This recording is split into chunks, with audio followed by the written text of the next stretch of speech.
안녕하세요.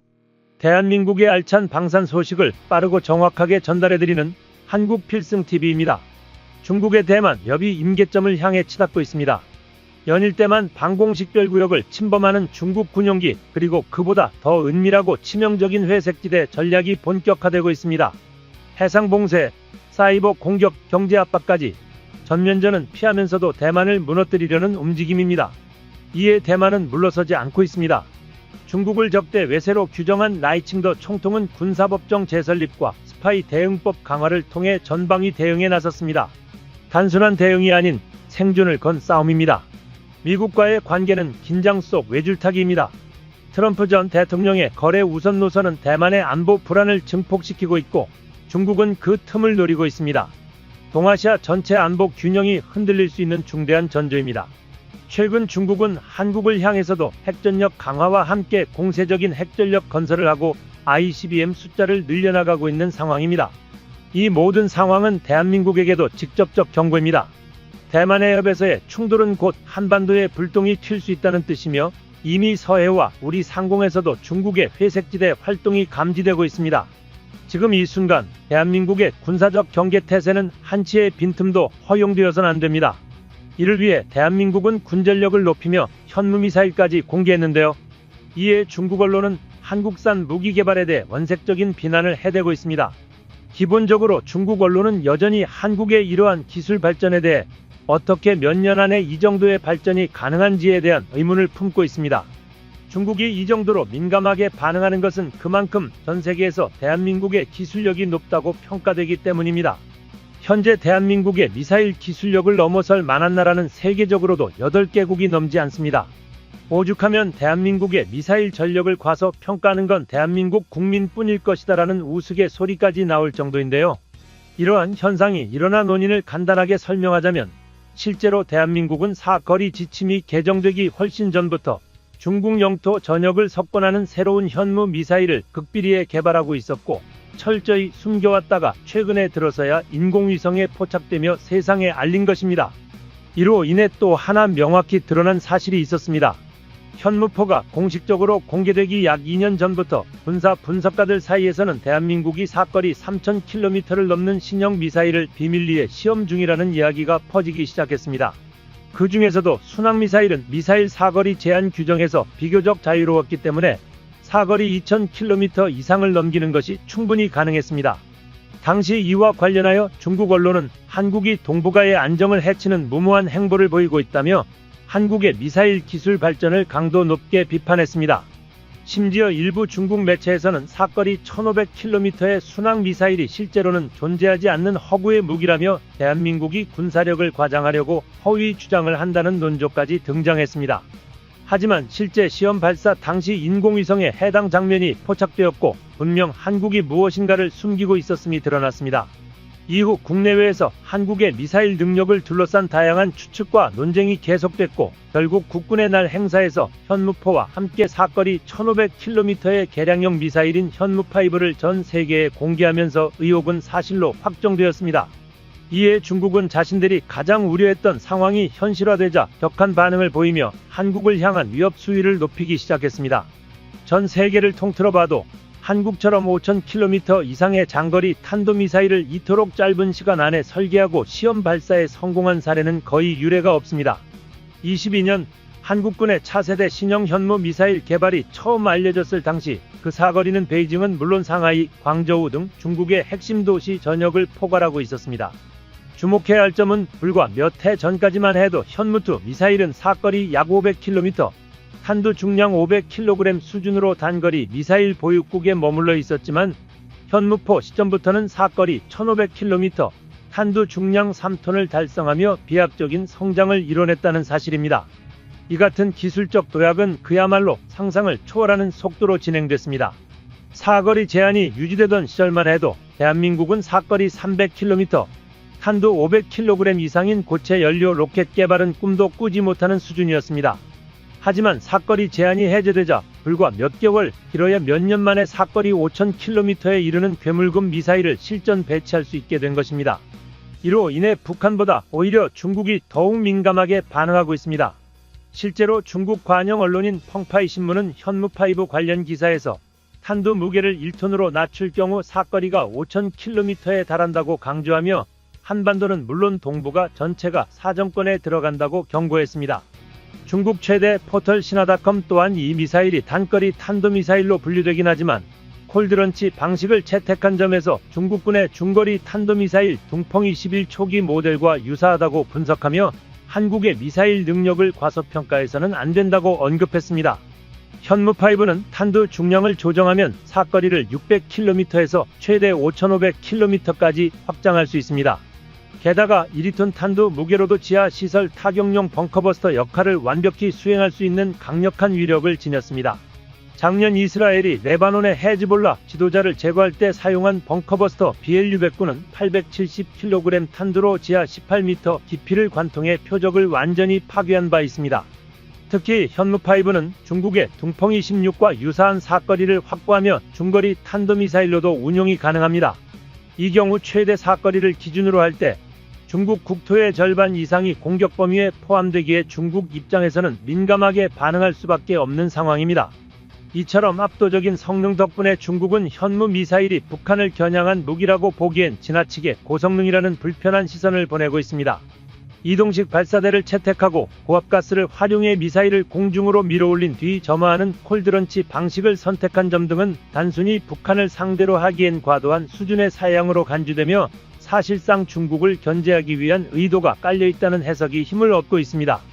과거부터 중국은 대한민국의 군사무기 기술 성장에 반기를 드는 반응을 보이며 무기 개발을 방해하는 여론 조성으로 악명이 자자합니다. 이러니 대한민국으로는 이미 개발을 완전히 끝내놓고 은근슬쩍 새로운 미사일을 공개하는 게 외교적 문제를 최대한 줄일 수 있는 방법이라는 것은 모두 아는 사실입니다.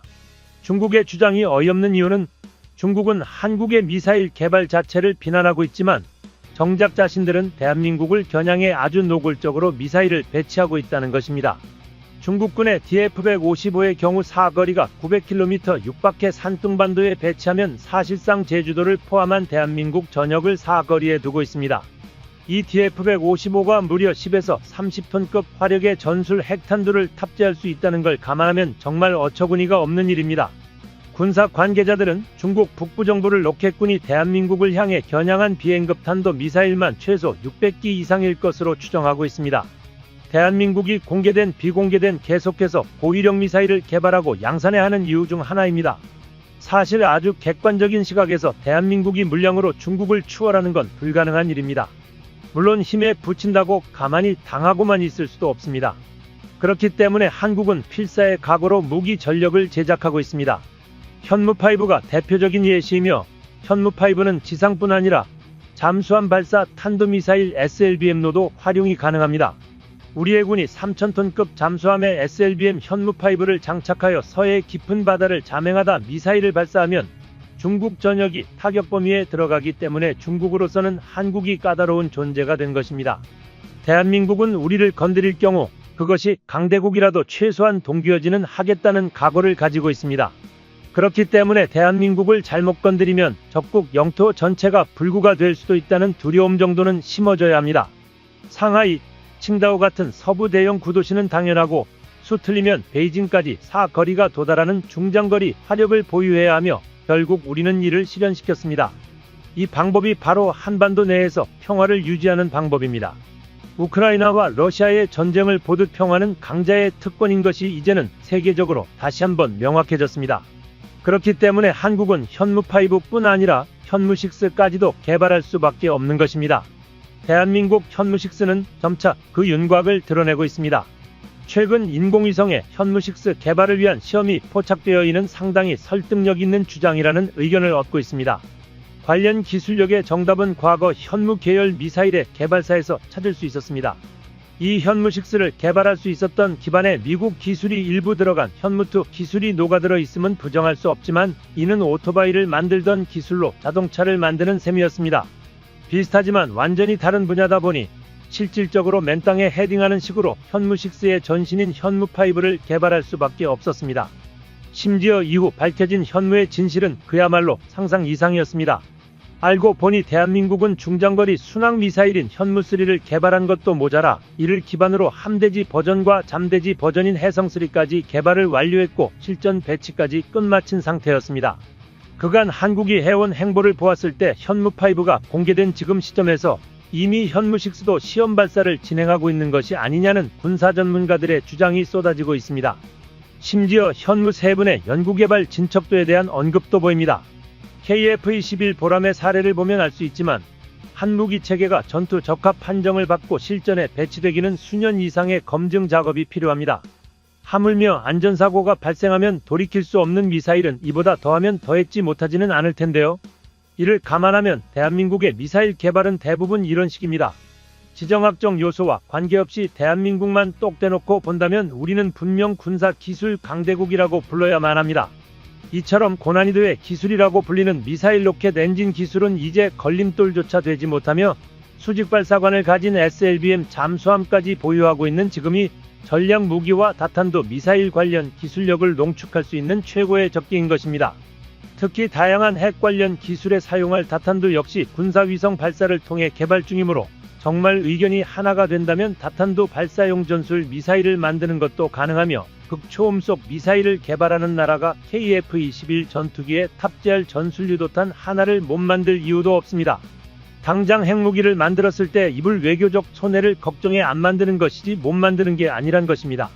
이처럼 대한민국이 스스로의 주권을 지킬 화력을 보유하지 못한다면 어떻게 되는지는 러시아와 전쟁 중인 우크라이나가 증명하고 있고 멀리 갈 것도 없이 지금도 일시 정지되었을 뿐 휴전 중인 상태이며 없으면 나라를 지킬 수 없는 대한민국이 미사일을 개발할 수밖에 없었던 안보적 배경이 증명하고 있습니다. 실제로 미국 CNN 보고서에서도 대한민국에 대한 언급이 잦아지고 있습니다. 특히 한국이 세계 상위권에 드는 강력한 미사일 전력을 보유하고 있다고 언급하며 한국이 원전에서 나온 사용 후 플루토늄을 활용해 자유롭게 핵무기를 제작할 수 있는 능력도 가지고 있다는 점을 강조했습니다. 이들이 주장하듯 외세의 간섭만 없다면 한국은 기술적으로 핵무기를 쉽게 개발할 수 있는 나라라는 평가를 받습니다. 10년 전 러시아의 국제 정치학 전문가는 한국이 세계 군사력 5위권에 도달하면 핵무장도 빠르게 진행될 수 있다고 주장한 바 있습니다. 과거 현무 미사일 개발 당시 이 프로젝트는 비밀리에 추진되었으며 항공공업 계획이라는 명칭으로 위장되었습니다. 당시 국내 기술력만으로는 첨단 미사일 개발이 어려워 기존 미사일을 모방해 기술을 습득한 후 자체적으로 개발하는 전략을 채택했으나 현재 한국은 전략탄도 미사일을 성공적으로 개발한 경험을 바탕으로 최신형 현무 미사일을 운용하고 있습니다. 이제 대한민국은 현무 미사일을 포함한 다양한 6세대 무기를 한국 국산 전투기 KF-21 보람에까지 확대할 계획을 세우고 있는데요. 개발 초기부터 국방력 강화를 위한 필수 전략 자산으로 주목받았던 KF-21 전투기는 이제 단순한 전투기를 넘어선 미래 전장의 핵심 플랫폼으로 자리 잡고 있습니다. 특히 KF-21 전투기는 국산 무기 체계를 대거 탑재하며 대한민국 방위산업의 우수성을 전 세계에 입증하고 있습니다. 현재 KF-21에는 초음속 공대함 미사일, 장거리 공대지 미사일, 그리고 극초음속 미사일까지 다양한 첨단 무기들이 장착될 예정입니다. 이는 단순한 전투기가 아닌 다목적 전투 플랫폼으로서의 역할을 수행하기 위해 개발된 것입니다. 여기에 더해 레이저 무기와 같은 차세대 무기의 도입 가능성도 꾸준히 연구되고 있으며 이는 대한민국이 세계 최첨단 군사 기술을 선도하는 국가로 나아가고 있음을 보여줍니다. 특히 KF-21 최종 진화형은 6세대 전투기로 도약할 가능성이 높습니다. 이미 스텔스 기능을 기반으로 한 고도의 전자전 능력을 갖추고 있으며 향후 인공지능 기반 전투 시스템, 무인기 연동작전, 그리고 레이저 무기 통합까지 고려되고 있습니다. 이는 한국의 기술력과 국방력이 단순한 방어 개념을 넘어 미래 전장에서 주도적인 역할을 할 수 있음을 의미합니다. 대한민국이 단기간 내에 자체 전투기를 개발하며 세계 최강국들과 어깨를 나란히 하고 있다는 점은 자랑스러울 수밖에 없습니다. 그런데 더욱 놀라운 점은 KF-21 전투기의 무기체계가 우리가 상상한 이상이라는 것입니다. 대한민국의 대공 레이저 무기 개발이 눈부신 성과를 이루면서 KF-21 전투기의 무장체계 또한 차세대 기술로 발전할 것으로 기대되고 있습니다. 대한민국은 세계적인 방산 강국으로 도약하며 미국보다도 앞선 속도로 대공 레이저 무기의 실전 배치를 선언했습니다. 이는 대한민국의 독자적인 기술력이 세계 최정상급 수준에 도달했음을 증명하는 쾌거로 전 세계 방산업체들 또한 대한민국의 혁신적인 군사 기술에 주목하고 있습니다. 이러한 최첨단 기술의 발전은 KF-21 전투기의 미래를 더욱 기대하게 만듭니다. 현재 KF-21은 최첨단 레이더, 전자전 장비, 그리고 고성능 센서를 탑재하며 4.5세대 전투기 중에서도 최고 수준의 성능을 자랑합니다. 그러나 대한민국이 주도하는 레이저 무기 개발이 성공적으로 진행됨에 따라 KF-21의 무장체계도 기존의 유도 무기와 함께 레이저 무기 기반의 타격체계를 추가하는 방향으로 발전할 가능성이 큽니다. 이는 KF-21 이단순환 공중우세 전투기를 넘어 미래지향적이고 혁신적인 다목적 전투기로 거듭날 것임을 시사합니다. 더욱이 KF-21의 전술훈련 시스템도 빠르게 발전하고 있습니다. KF-21 전투기에 탑재될 훈련 장비의 국산화가 성공적으로 이루어졌으며 이는 대한민국이 항공전력 운용의 완전한 독립성을 확보하는 데 있어 중요한 전환점이 되었습니다. 뿐만 아니라 FA-50과 같은 경전투기의 훈련 효과를 극대화하는 데도 기여할 것이며 향후 수출 경쟁력을 한층 더 끌어올릴 것으로 보입니다.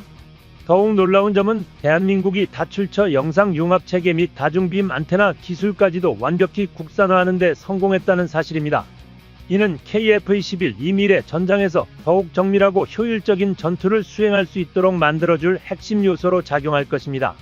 이러한 성과는 대한민국이 네트워크 기반의 유무인 복합체계를 운영하는 데 있어 핵심 기술을 완전히 확보했다는 것을 의미하며 결국 대한민국이 6세대 전투기 개발을 위한 확실한 기반을 다졌음을 증명하는 것입니다. 특히 KF-21에 적용될 다출처 영상융합체계는 실시간으로 작전 탐지, 교란, 타격 방어 기능을 수행할 수 있도록 해줍니다. 이를 통해 대한민국 공군은 보다 빠르고 정밀한 작전을 수행할 수 있으며 효과적인 표적, 식별 및 타격 작전이 가능해집니다. 다출처 영상융합체계는 전자광학, 적외선 센서, 합성계고 레이더 SAR 등 다양한 정보 수집 장비에서 얻은 정찰 데이터를 통합 처리하여 신뢰성 높은 표적 정보를 제공하는 최첨단 시스템입니다.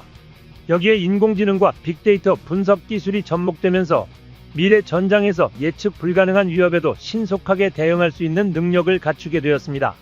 이는 대한민국 공군이 세계적으로도 가장 진보된 전장 정보 처리 능력을 확보하게 되었음을 의미하며 한국이 독자적인 첨단 전력 구축을 완성하는 데 있어 결정적인 역할을 할 것입니다. 국방과학연구소는 여기에 한 발 더 나아가 하나의 안테나로 4개의 무기 체계와 독립적인 통신망을 동시에 운용할 수 있는 다중빔 안테나 기술을 개발하는 데 성공했습니다. 이는 전파 방해 환경에서도 안정적인 작전 수행이 가능하도록 하며 특히 무인기의 작전 반경을 혁신적으로 확대할 수 있도록 설계되었습니다. 한국형 기술은 다수의 타일형 다중빔 안테나를 원통형으로 배열하는 능동위상 배열 방식을 채택하여 360도 전방위 통신이 가능하도록 구현되었습니다. 국방과학연구소는 이러한 다중빔 안테나 기능을 지속적으로 개선해 유인 및 무인기, 함정, 위성 등 다양한 플랫폼에 적용 가능한 초고속 정밀 통신 무기 체계를 개발할 계획입니다. 이로써 KF-21은 무인 전투기와 함께 초고속 정밀 통신의 기반까지 마련되었다는 평가를 받고 있습니다. 대한민국의 이와 같은 혁신적인 기술력은 전 세계에서 유례를 찾기 어려운 수준으로 향후 대한민국의 군사력은 세계 최강국들과 어깨를 나란히 할 것입니다. KF-21 전투기의 레이저 무기 장착이 가시화됨과 동시에 레이저 무기가 가장 먼저 빛을 발할 분야는 대공무기 체계일 것입니다. 대한민국 방위사업청은 기존 아이언돔의 요격 비용이 평균 한 발당 7천만 원인 반면 한국산 신형 무기는 단 2,000원이라는 압도적인 가격 경쟁력을 갖출 것이라 발표하였습니다. 세계 군사 전문가들은 이러한 주장이 비현실적이라 평가했지만 한국 공군의 지속적인 발전을 고려할 때 결코 간과할 수 없는 발표였습니다. 이스라엘의 방공 시스템인 아이언돔은 세계적으로 가장 강력한 방어 체계로 평가받고 있습니다. 지난해 이란이 이스라엘을 향해 약 350여 대의 드론과 로켓 공격을 감행했을 때 아이언돔이 99% 이상의 요격률을 기록하며 그 위력을 입증하였습니다. 그러나 이스라엘이 방어에 사용한 비용은 막대한 수준이었으며 아이언돔 요격 미사일 한 발당 가격이 약 5만 달러, 한화 약 7천만 원으로 평가되면서 단 하루 만에 1조 8천억 원의 국방 예산이 소모되었습니다. 이는 국가 방어를 위해 필수적인 비용이었으나 과도한 운영 비용으로 인해 국가 재정에 상당한 부담을 초래하였습니다. 이에 따라 저렴한 운용 비용을 갖춘 레이저 무기가 대안으로 떠오르며 세계는 다시금 레이저 기술력에 주목하게 되었습니다. 대한민국 국방과학연구소는 한국산 레이저 대공 무기 시스템을 기존 계획보다 2년 앞당겨 개발에 성공했다고 발표하였습니다. 대한민국은 불과 4년 만에 레이저 대공 무기 개발을 완료하였으며 시험평가에서 3km 거리의 무인기 30대를 모두 명중시키며 100% 요격률을 기록하는 성과를 달성하였습니다. 한국산 레이저 대공 무기는 전기만 있으면 운용이 가능하며 발사 비용이 단 2,000원 수준으로 세계 최저가를 기록할 전망입니다. 이는 글로벌 방산시장에서 확실한 가격 경쟁력을 확보할 수 있는 요인이 될 것입니다. 이러한 레이저 무기 개발이 가속화된 계기는 북한의 무인기가 서울 상공을 침범한 사건이었습니다. 당시 국방부는 큰 충격을 받았고 이에 따른 무인기 대응 전략을 신속히 수립하였습니다. 국방과학연구소는 KF-21의 진화형 모델을 통해 레이더 탐지 후 적 항공기를 즉각 격추할 능력을 확보할 것이라 전망하였으며 실제로 2년도 채 되지 않은 시점에서 대한민국 국방부는 레이저 무기의 전방 배치를 공식 발표하였습니다. 이러한 실질적인 필요성을 따져야 하기 때문에 한국 레이저 무기의 성능은 빠르게 높아졌습니다. 한국의 레이저 무기는 초속 30만 캠의 속도로 목표를 정밀 타격할 수 있으며 중력과 대기의 영향을 거의 받지 않아 더욱 강력한 전력으로 평가받고 있습니다. KF-21 전투기에 탑재될 예정인 레이저 무기 개발이 국제적으로도 주목받고 있으며 6세대 전투기 무장 체계로서 다른 국가들 또한 유사한 기술을 개발 중입니다. 대한민국은 군사 선진국들에 비해 출발은 다소 늦었지만 발전 속도는 경이적일 정도로 빠릅니다. 대한민국의 도약은 단순한 방산 기술 발전을 넘어 세계 최강국들과 경쟁할 수 있는 수준에 도달했음을 의미하며 KF-21 이 6세대 전투기로 진화하는 데 있어 핵심적인 역할을 수행할 것으로 전망됩니다. 한국이 아직 부족한 부분도 분명히 있지만 6세대급 전투기로 진화하기 위해 오히려 강대국보다 빠르게 성장하는 신기술이 있다는 점이 굉장히 놀랍습니다. 특히 영국 싱크탱크에서는 한국산 무기체계가 반백년 만에 이렇게 성장할 수 있을 것이라는 상상은 그 어떤 국가도 하지 못했을 것이라고 언급했습니다. 이제 대한민국은 세계의 강자가 되기 위해 차근차근 그 수순을 밟고 있습니다. 한국필승TV 시청해주셔서 감사합니다. 좋아요, 구독, 알림 설정 해두시면 언제나 신속하고 정확한 국방 소식 전달해드리겠습니다. 구독자 여러분 좋은 하루 보내세요.